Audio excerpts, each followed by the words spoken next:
Jack Toledano. All or not according to Jack. How the hell are you? Okay, so we have another two-part series that we're going to do. We're going to talk about the top 10 concept albums, and then in a future episode, we're going to talk about the top 10 double albums. Those are albums that they're double studio albums, either two LPs or two CDs, discs, whatever you want to call them. But they're double studio albums. They are not live albums. They're not compilation greatest hits. They are original new songs. So, uh, what I'm going to do is I'm going to share, and we are going to talk about. Um, I'm sorry. Let me make sure I have my ducks in a row. Okay, we're back. I needed to make sure that I had the right slideshow to talk about the top 10 concept albums of mine. Uh, you let me know if they're your top 10 concept albums. And then I have a bunch that didn't make the cut, but we'll talk about some honorable mentions. But okay, so let's share.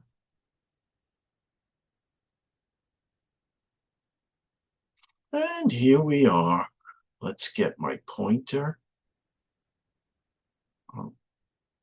Uh, yeah, laser pointer. There you go. Top 10 concept albums. Just kidding. Okay, so no, at number 10, we are going to a metal band that I began to like in the late 90s, close to 2000. Iced Earth. Uh, Night of the Storm Rider. It wasn't singer Matt Barlow at the time, but still a great album, some great songs. Angels Holocaust, Pure Evil, a favorite metal song of mine, one of my all time favorites. And of course, Desert Rain. So let's go to the next one at number 9. And you are going to see some animation as some of these pop up. Metallica, Master of Puppets. Battery, Master of Puppets, the title track, The Thing That Should Not Be, and Welcome Home, Sanitarium. Great, great. So, concept, and I'll talk briefly about the concept. So, for Night of the Storm Rider, a person is betrayed by religion and turns away. Dark forces use him as a vessel of death and destruction. Metallica, Master of Puppets, consequences of alienation, oppression, and feelings of powerlessness. So try to sum them up in one sentence. So, okay, number 8. This is more of a prog metal band that I discovered in the late 90s. Blind Guardian, Nightfall in Middle Earth. In this uh, concept album, they talk about the Tolkien novel, uh, The Silmarillion. Great songs, Into the Storm, Nightfall, Nightfall, and of course, Time Stands Still, a great, great song. All right, so next, number 7. I'm sure you're familiar with this metal band, Iron freaking Maiden.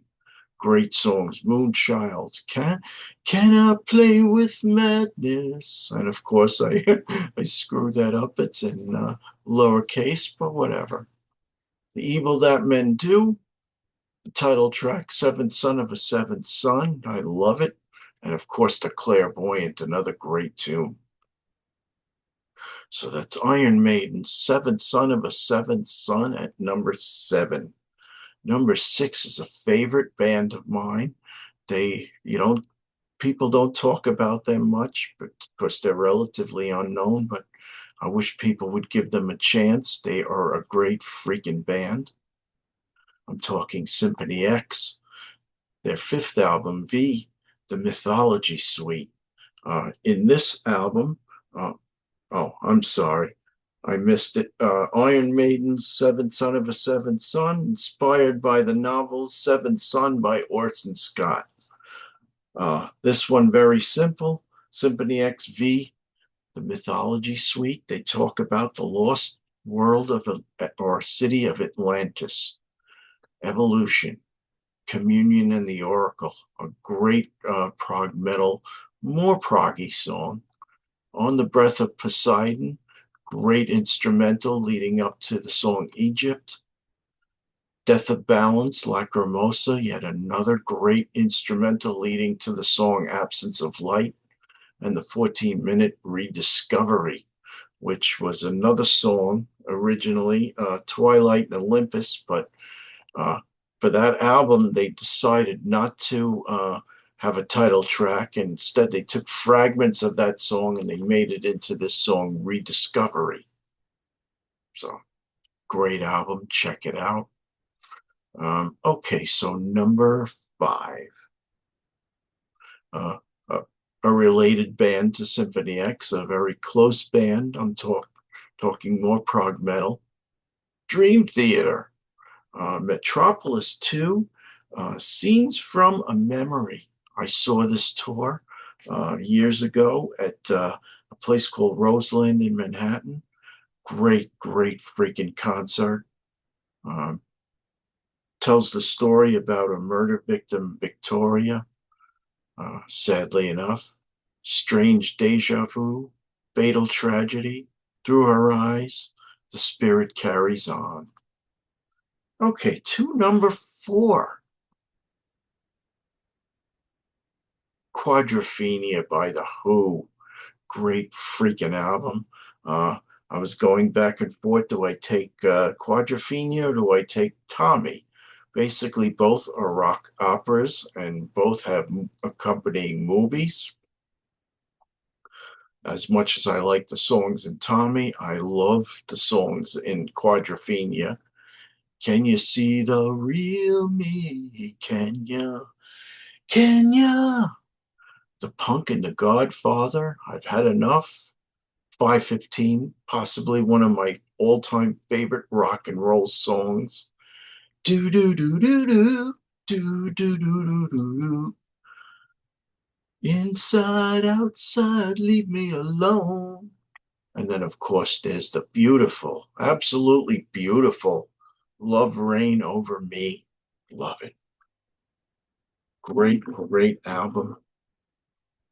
Number 3. Okay, you know this one. Dark Side of the Moon by Pink Floyd.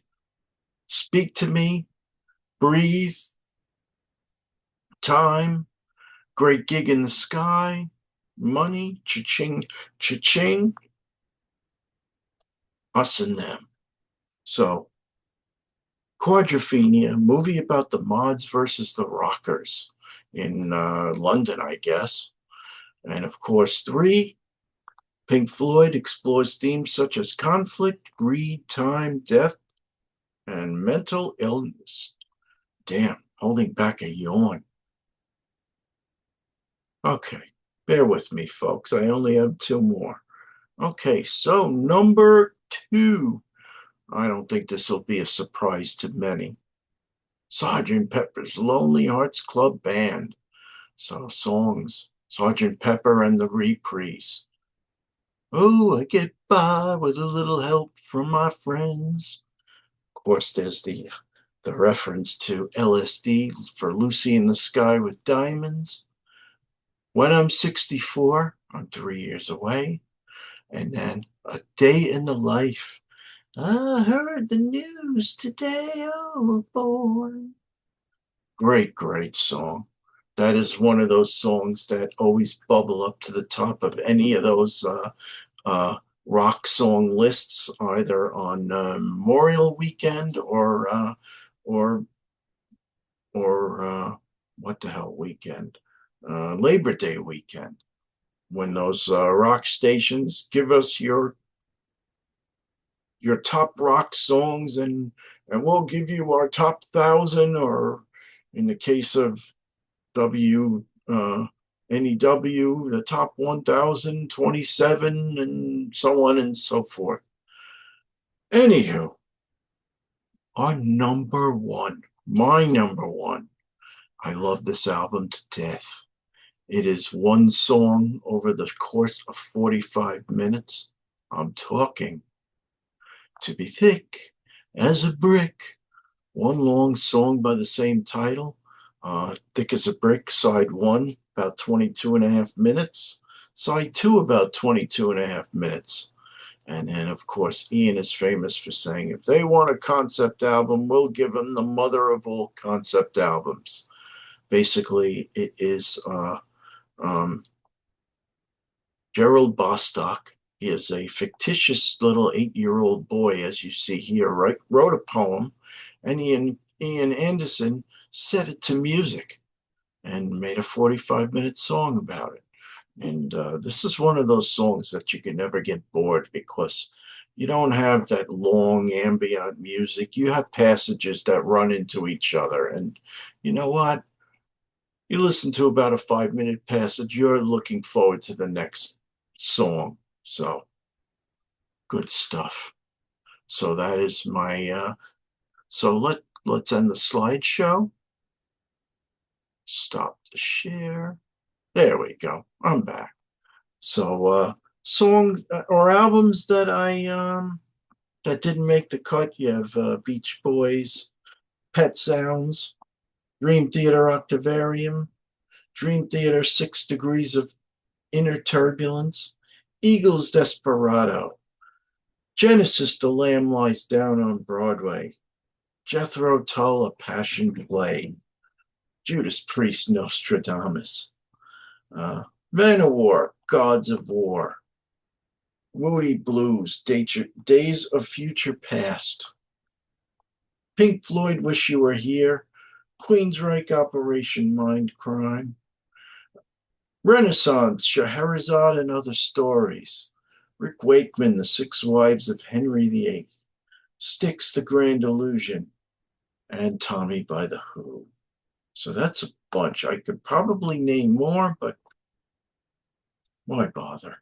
There's just so freaking many to begin with. But those were my top 10 concept albums. Tell me what yours are. Jack Toledano. All or not, according to Jack. Stay tuned. A couple days, I'm going to put out the top 10 double albums. So enjoy. Have a good one, folks. Bye.